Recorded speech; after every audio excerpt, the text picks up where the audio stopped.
started this walk about 7 years ago. I'm still doing it, by the way. I walk over 9,000 miles now. There's still somehow a few hundred left.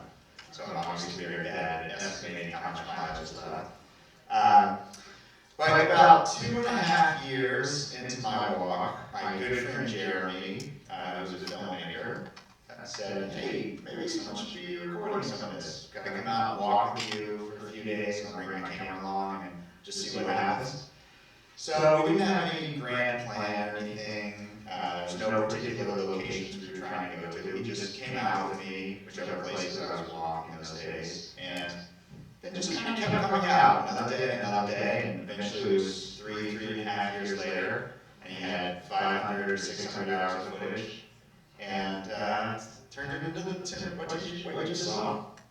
Yeah, I think the fact that I had known Matt for over a decade, and he was my friend first, and before having wanted to make a film on him, and I think it really impacted everything about the movie because when I was out walking with Matt, he would be pointing out all these amazing things to me, whether it was a redwood tree or a building or a bristle from a street cleaning truck, and he was often sort of just mentioning it to me and telling me as a friend, and I think that really impacts the movie because you sort of feel like you're kind of walking with Matt, and it's very relaxed and informal, and he's never like in kind of movie mode, and I think that really carries through over the course of the movie. And the days that you see that are being filmed are just my normal days walking, when Jeremy happened to be there. It wasn't like, oh, today's movie day, so we'll go somewhere special. It was just a continuance of what I was already doing. Yeah, and for my sort of hope, I didn't want to impact what Matt was doing too much. Matt, as you mentioned, he was already 2 years at least into his walk already. So I went to him, and I sort of made an agreement that I wouldn't make a big deal of it. It'll just be me. I won't bring a crew. I won't bring a cameraman, even a sound man or a cameraman. It'll just be me. So it was just the two of us when we would go filming, and I think that also gives everything a real authenticity because it's not like there's a big camera crew around that. I just put wireless mics on Matt and let he would just go off and do what he would do, and Matt just capture whatever he captured. So it was really, Matt sort of mentioned it, but it really made it so that there wasn't a lot of pressure to, for him to perform, for us to sort of find something. All the movie's so much about that. There's awesome stuff and amazing stuff sort of everywhere, right in front of your eyes. So it really allowed the movie to stay in that zone as well. If anyone's thinking of questions, yeah, back there.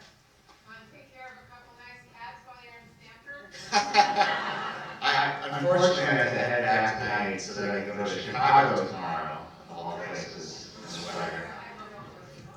But it's funny because we've been showing the movie all over the place, and Matt has been sort of collecting a whole bunch more sort of cat possibilities, cat options. The real question was, yes. It looked like on a given week you went to a variety of places rather than staying in a particular neighborhood or borough. And how did you decide where to go from day to day besides where you were staying? Well, that's pretty much was the deciding factor. Wherever I was staying, I would just try to walk somewhere convenient to that location so that I wasn't spending too much of my time traveling to get to somewhere to walk.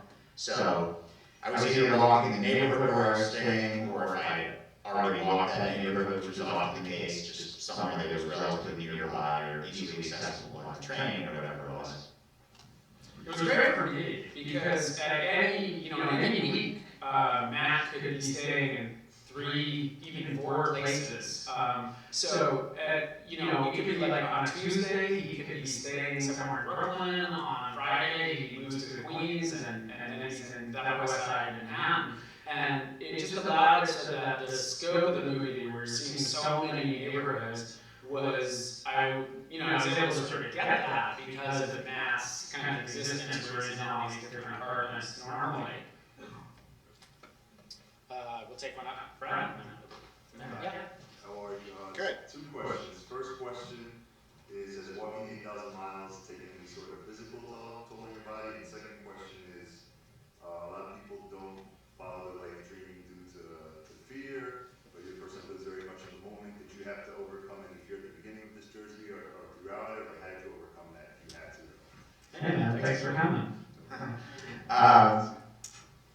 The walking is not taking any toll on my body. I think walking is pretty good for you. You know, it helps back problems and stuff like that. You know, if you have a good alignment. So I think within reasonable bounds, at least, walking is beneficial. But yeah, you know, quitting my job was a tough decision to make. It was kind of all through my life up to that point. Life had seemed like this thing where you have to figure out a job to do that can provide for the other things you have to have in life. And I was just at a point where I was single, I didn't have a family or anything, and so the calculations were kind of shifting, and I never spent much money into my personal life, and I had this job that made more money than I needed, and that had been kind of the last thing keeping me in the job, that I was in a relationship, and it just seemed like I needed more, and all of a sudden the last justification for continuing to go to that job had disappeared, and so it was still difficult quitting it because of just the idea of what we're expected to do to be considered a responsible person.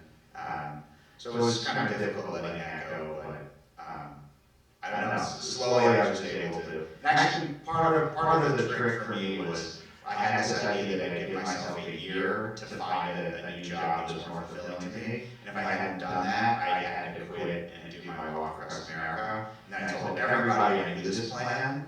At the beginning of the year, I wasn't afraid about it because I had a whole year, and then everyone knew, and then when the year came and went, I felt pressure to actually go through on it. In the back on the aisle. There's two of them, so whoever grabs the mic first. Love the movie, it's great. Yes. I'll go with the two questions. The notations that you were making in the pad, you know, what was that all about? And contrast walking across America to walking in New York. The notations are just ancient Norse runes that I've transcribed with my PhD. No, it's just my shorthand for the turns that I'm going to be making. Right on this street, left on the straight, go up, make a U-turn here, come back. So I just have some shorthand that I can understand at this point, but it looks like the insane ramblings of someone who should be committed. And the U.S. walk versus the New York walk, surprisingly, they don't feel much different. Every day is just a day I'm out somewhere, I don't really know where I am. I'm just there because it's part of the journey, and I'm just looking around and learning what's there, and whether it's a really busy neighborhood or out in a rural area and I'm walking by just fields all day, it just kind of feels the same to me, because all I'm doing is looking around. Some days are more social, some days are more quiet, but the essence of the day is basically the same regardless. You once made an interesting comment to me, which was that if I had made a movie of the U.S. walk, it probably wouldn't be much different than this one.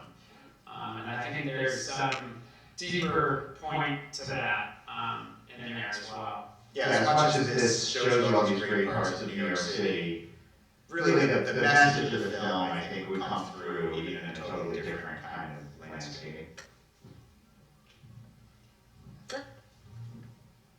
I want to thank both of you and congratulations. It was a wonderful film, very uplifting.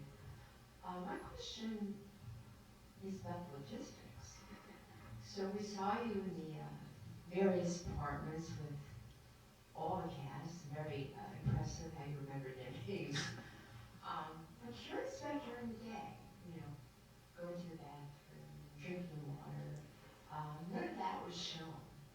And, Yeah, I told them we should put more bathroom scenes in here. Well, I thought that was the part for me that was missing, so I'd love to know about that. Well, I carry more than it looks like I carry because I have everything in my pockets, and I've discovered that I need at least 7 pockets to do a walk, to carry all things. So I just reuse this water bottle or similar one. It's very lightweight and it's a perfect diameter to fit in a back pocket. So I keep that with me, and I fill it up at water fountains or open fire hydrants or restaurant or bodega. I'll go in and ask if I can fill it with a sink or something. And bathrooms, there's kind of a balance. Either I'll be in a neighborhood that's populated and commercial enough to have establishments that have bathrooms, or a library or some kind of public building with a restroom. Or I'm in an area that's much less populated, and there's very likely to be a few times over the course of the day a forest or a smaller park or a vacant lot or a little cluster of trees I can duck inside of. But I do think my one real claim to fame of all this is that I probably peed on more in New York City than anybody else. Yeah, right over there. Thank you. I found everything very interesting. I just, funny personal questions. Excuse my voice, I'm having a little surgery tomorrow. Whatever happened, if you don't mind me asking, to that young lady that cared so much about you? And I realize Are you in the market? lifestyle is not what it was once to settle and have a nice flying nightclub. Is she still in your life? She is. We're still very, very close friends. But not romantically. But she's still a very big part of my life. And good luck on my surgery tomorrow. And how's your brother? My brother's great. I'm going to see him tomorrow when I go to Chicago. He directs theater, and he's back at it. Within a year of the stroke, he was doing it again. So he's as much better as we could have ever hoped. How was it seeing all the ex-girlfriends for the first time when you first saw them in the movie? Yeah, that was wonderful. I'm glad Jeremy had that idea. That was excellent. I didn't want to have to encourage him to include them, but he just came up with the idea all on his own, so that was nice. But it was less weird than I thought it would be to see them. I felt like they were just being honest, and yeah, it wasn't bad.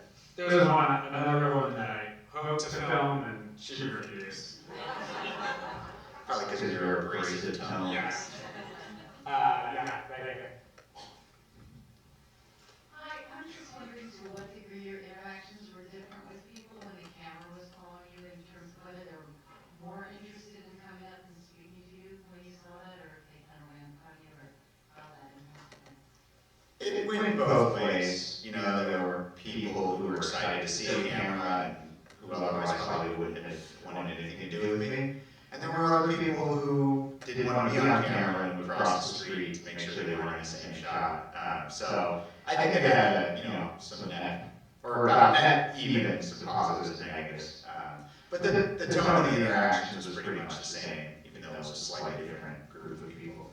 It's interesting because, New York's been on camera so much, and we all see New York so much on camera, but it's obviously just a few certain areas, and the public knows New York through just a few certain areas. But what was immediately apparent when I started walking with Matt, and it was new to me too, it was just how expansive and epic and different New York really is. And there were so many neighborhoods where there aren't a lot of cameras going in.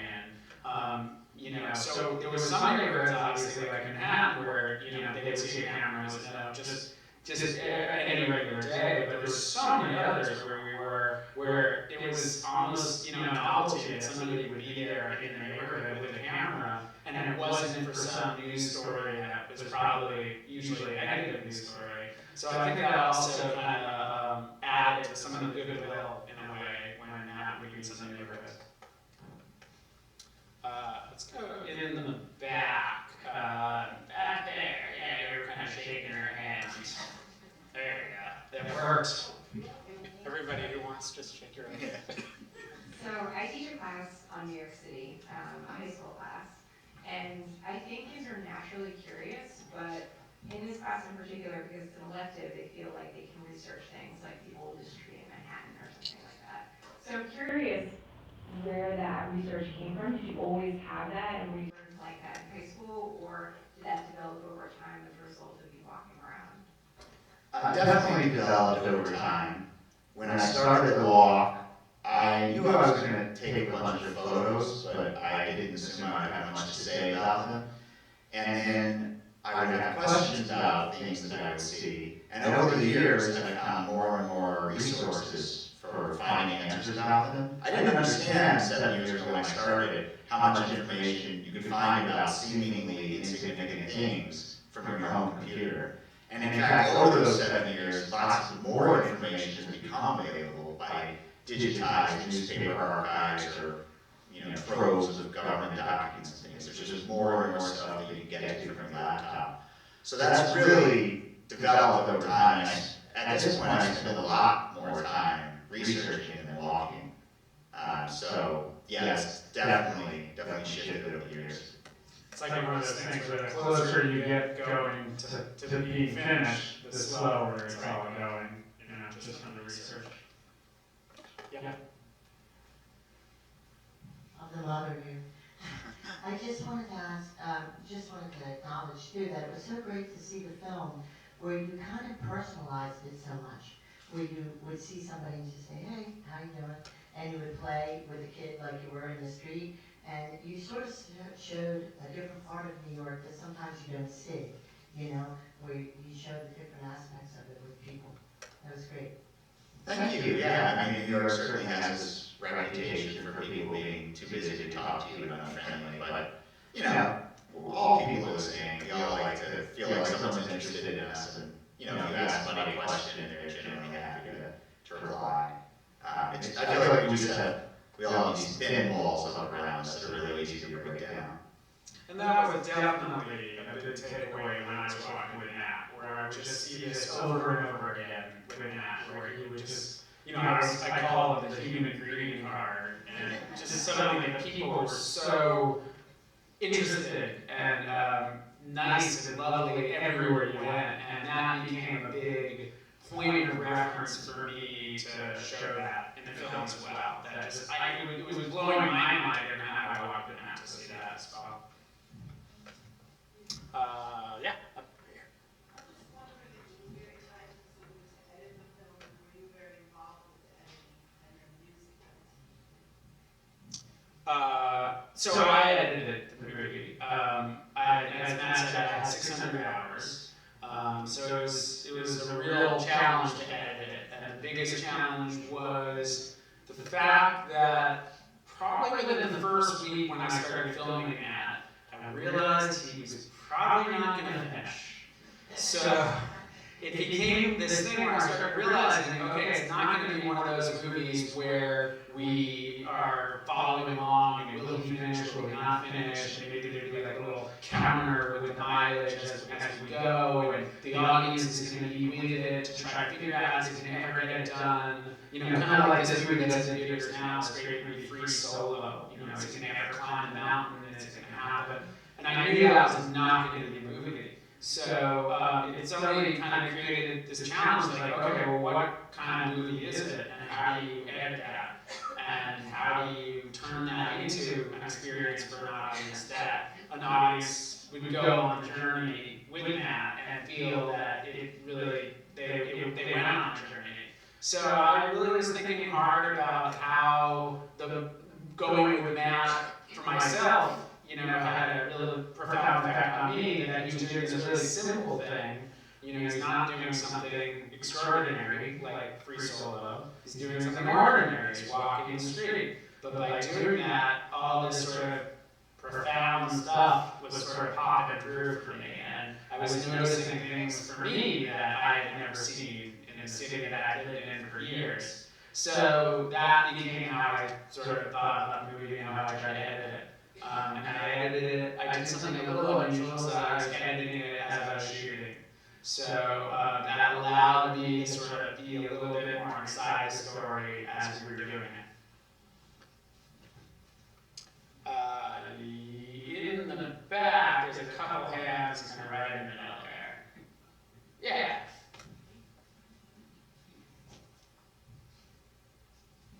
I have a couple of questions. One for Matt. How many hours a day and how many days a week did you walk? And also for Jeremy. At what point did you realize that this was going to be a movie? The amount I walk varies depending on a lot of factors. The amount of daylight there is, given the time of the year. Sometimes I just have something else I have to do in the day. I move at different speeds in different places depending on how densely packed stuff is. Sometimes I can take it in a little faster or not. So a day could be, 6 hours, it could be 14 hours. It could be 8 miles in Midtown Manhattan, and 23 miles in Staten Island. And at the beginning, when I first started walking, I was walking essentially every day and not really doing any research. And then toward the end, it's become more like I walk 1 day a week and I spend 6 days doing research. So it's really shifted a lot of years.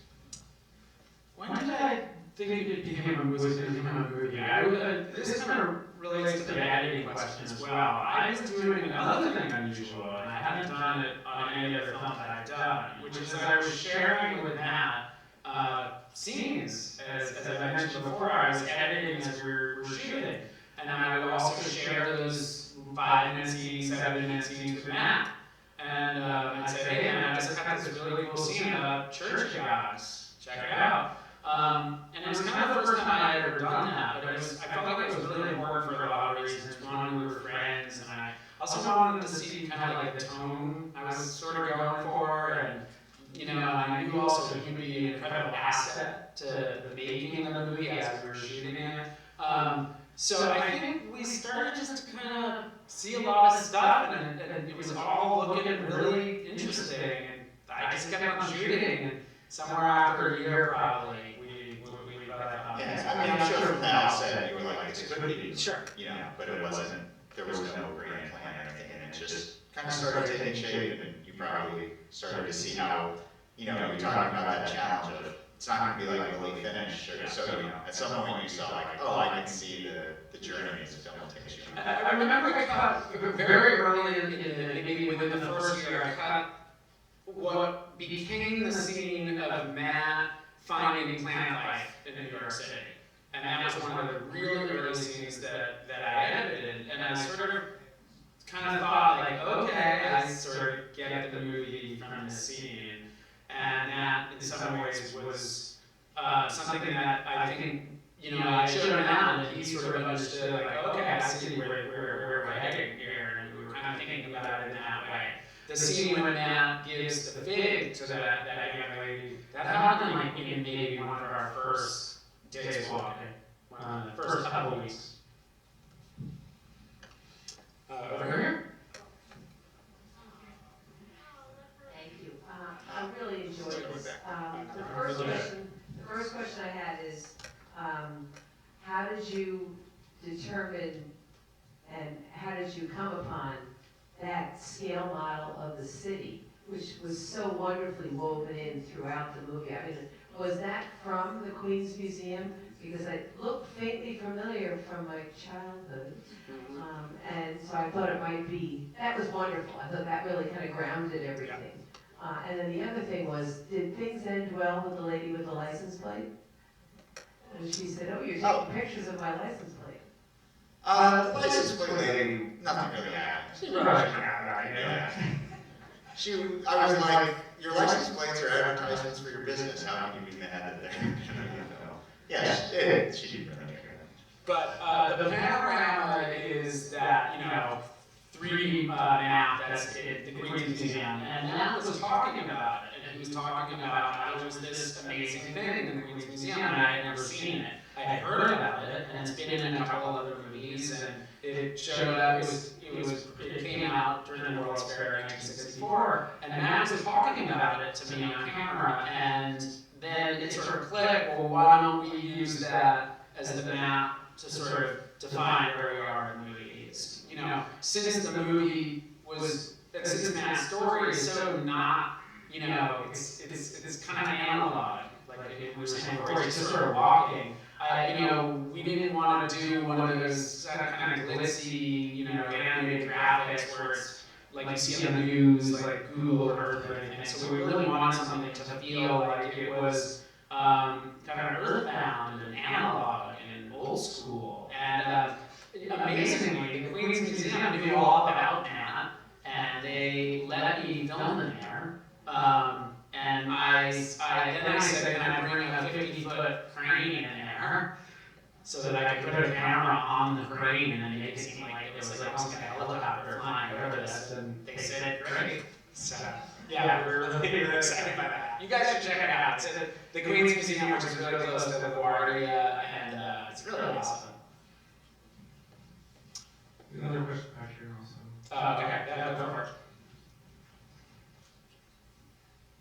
Matt, I was just wondering if you have any specific highlights or lowlights that you could share with us from your time walking the city. There really aren't any specific highlights or lowlights. I mean, every day to me was kind of a good day because, maybe things would happen that were exciting, or it would be a kind of more mundane day, or I'd fall in a creek and my feet would be wet, or, somebody would give me a free ice cream cone and that was great. But like, all these things were individual parts of these days, but every day was good because every day I was being somewhere that I had to be in order to complete this thing that I'm doing. And so in a way that kind of leveled everything out. There were little kind of local ups and downs in the day, but every day just felt like a good day. At the end of the day, I would, maybe sit down on the subway going back home and just felt good, I was tired, I sat down, rested, and all right, another one down. Yeah. So Matt, what's next? What is next? I have no idea what's next. If you have any ideas, please let me know. I'm taking suggestions. I'll have a box out in the lobby, you can put it anonymous. When we had our first screening, we had like a world premiere screening at a big film festival, and it was packed, and somebody asked that question, and then there was like a minute of pause, and then you heard this voice from back, "Get a job!" And it was Matt's dad. Joking, but yeah, he was happy. Yeah, okay. Yep. So there were, I think, 2 people in the movie who are also walking New York City. Are there a lot of people doing this? I guess that's one question. And the other is, what are your feelings about coming to the end of this process? The older gentleman in the movie, Bill, he is pretty much doing the same thing, walking every street. The other guy, Garnett, the Jamaican guy, he just walks everywhere. He's not really doing a systematic fashion. He's just, spending all his time walking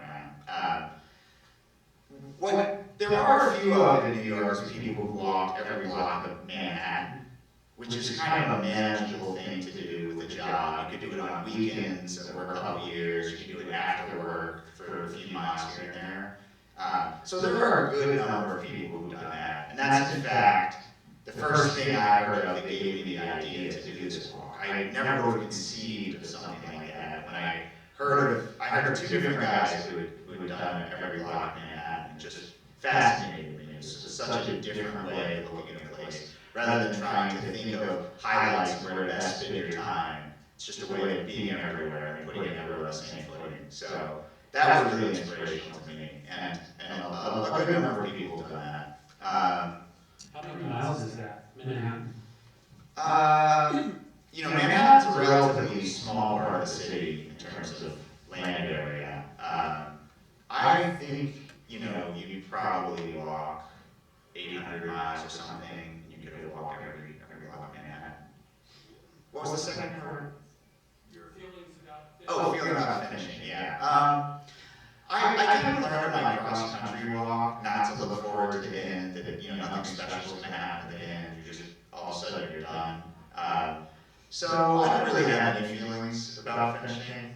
I know I'll be done at some point. It'll just be kind of like another day. So in a way, that helps me appreciate each day more because I'm not looking forward to the end. It's just a thing that'll happen at some point. But your last street. I do know where I went because you know, as I was just saying, it's this way of putting every block on the same footing, and so I wasn't sure how to pick a starting point without assigning more significance to one particular place. So a friend of mine had this idea of picking a random block to start at. So I have a friend who's a city planner, and he has access to this database of every block in the city, and they all have a number assigned to them. And so I took a random number generator, and I generated a number between 1 and 100, however many thousand blocks there are, and I sent it to him. And he said, okay, I gotta send you a second number. This one corresponds to a turnaround lane on the Grand Central Parkway. You know, like where the police park. So I sent him a second number, and that was the 4300 block of Amboy Road in Staten Island. And my idea was, whatever block it was, I was going to start in the middle of the block, walk one way out of the block, and then thousands of miles or years later, come back and walk the other half of the block and finish at the same place. So I do know where I'll finish up. Any highlights? It was a very small block because it was like a diagonal situation, it was shorter than a normal block. And there was just one tiny little strip mall with 3 little businesses, a bagel place, a pizza parlor, and a nail salon. So I could get, you know, some lox, a slice of pizza, and a pedicure. Because we take a few more questions, if you guys are tired, you're over there. What do you got? And we could wrap up my notes, you guys have been here, but we'll keep going.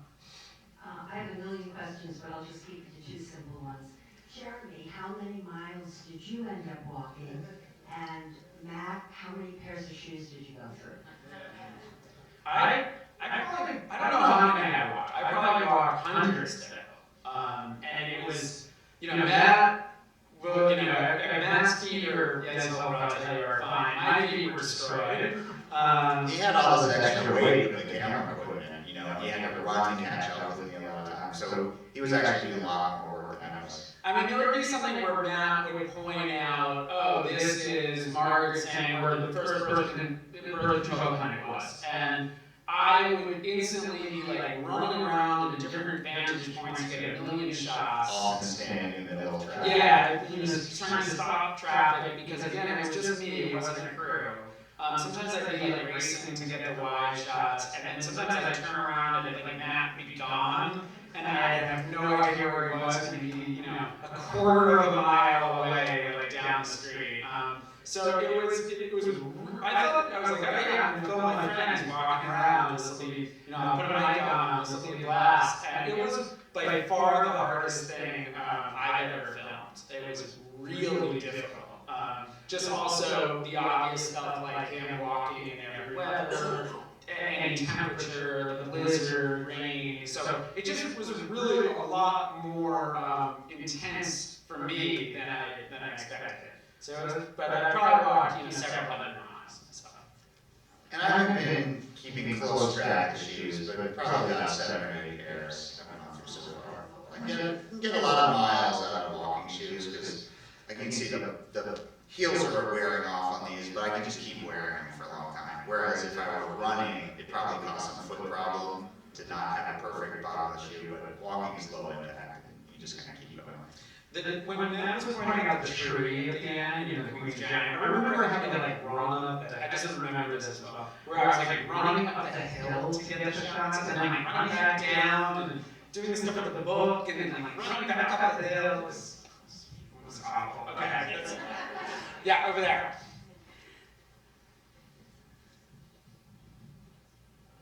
For 7 years, I thought it was terrific. But for 7 years, how did you plan out where you were staying every night? So when I started, I thought this was going to take 2.5 years, and I had all these friends from this walking group that I used to lead back when I was working, and I thought I could string together a few nights here, a few nights there on different people's couches for 2.5 years. I had a really good friend who lived just outside the city, and I could go to his house anytime.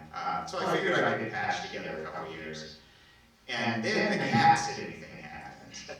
I had a couple friends with cats. They'd asked me to watch their cat while they were going out of town for 2 weeks. And I realized, oh, 2 weeks at one place. Oh, this is the way to do it. So then, you know, they would start recommending me to their friends who had cats, and over time, my network just grew and grew. And so I'm still crashing on people's couches too, but a big chunk of the time now is cat sitting. So that'll give me, you know, a week, 2 weeks, maybe even a month somewhere. And that's kind of what's really allowed me to stretch it out for 7 years. You kind of knew where you were going. I usually know where I am at least a week, ideally 2 weeks out ahead of time. Yeah, it's only a couple of weeks out, you know. So every once in a while, someone will ask me to watch their cat way ahead of time, but usually it's 1 or 2 weeks. And of course, I knew that there had to be an amazing cast scene in this movie. In fact, we assumed that's the only thing anyone would want to watch. So, We didn't have cats who would come. yeah, like they were making, you know, Mel would like text me at like, 10, 11 o'clock nights and be like, hey, I'm at a new place, there's a cat, he drinks out of the bathtub, and then I would like furiously race there at 7 in the morning to be there immediately to get it. This happened 25 times. But we did one more questions, and then we'll also hang out in the lobby as well after. Yeah. Last question? Right, Yeah. right there. What, I guess, neighborhood or few streets would you recommend to somebody? Like, what was the most enjoyable for you? I would say that my favorite block's the next block that I walk. You know, there's nothing that particularly stands out or anything else. Like, the really exciting part is the discovering of each place. So I would almost undermine that by telling you to go somewhere, you know. But what I did realize is that every day had wonderful stuff in it. It doesn't mean that every day is super exciting, and I come back and show people, like, look what I saw, it's incredible. But, you know, the experience of being out walking in a quiet neighborhood can be a beautiful thing, too. It's in a very different way, you know, the effect it has on you emotionally, and just the kind of quiet. Finding that kind of quiet in New York City is a pretty remarkable thing, too. So every day was pretty wonderful in its own way, and a big part of that was because I was discovering things for myself each day. Yeah, and I think also just to follow up on what you said, just really going and discovering on your own, that was really something that Matt inspired me to, where I thought I knew what certain neighborhoods were, and I had read about certain neighborhoods and made conclusions, even though I didn't really know them. But then when I walked with Matt, I'd be like, oh wow, this is absolutely nothing like I had thought I'd known, and it was so much different and more interesting than anything I could have imagined. So that was a big learning experience for me. That just when you throw yourself out into it, you discover all this kind of incredible stuff, and definitely something that we want to get in the movie. I'll go back and maybe like half answer your question actually. One thing that's really neat about New York is all the different landscapes that fit in the city. Think about all the different people who live there. There's so many types of environments, and so one thing you can do is you can just go to like a satellite view, go to Google or just look at satellite view New York, and just find some funky looking places. There's islands in the middle of Jamaica Bay. There's a big island, a big neighborhood on there. There's funky stuff around the coast. There's a forest. There's a big forest inland. Yeah, there's a forest in the tip of Manhattan. So that's a cool thing to do. You can be like, wow, what does that look like? Because that was always a big thing for me. Seeing something there and being like, what does that look like on the ground? And then just going out there. And so I think that's a cool way to experience the diversity of the land in New York City in a way that you would never get to if you were reading tourist guides, because they're all about, generally speaking, about cultural or historical things, but not so much the diversity of landscapes. Well, thanks everybody. We really appreciate it. Thank you. And yeah, we'll see you out in the lobby and tell Matt to get a job.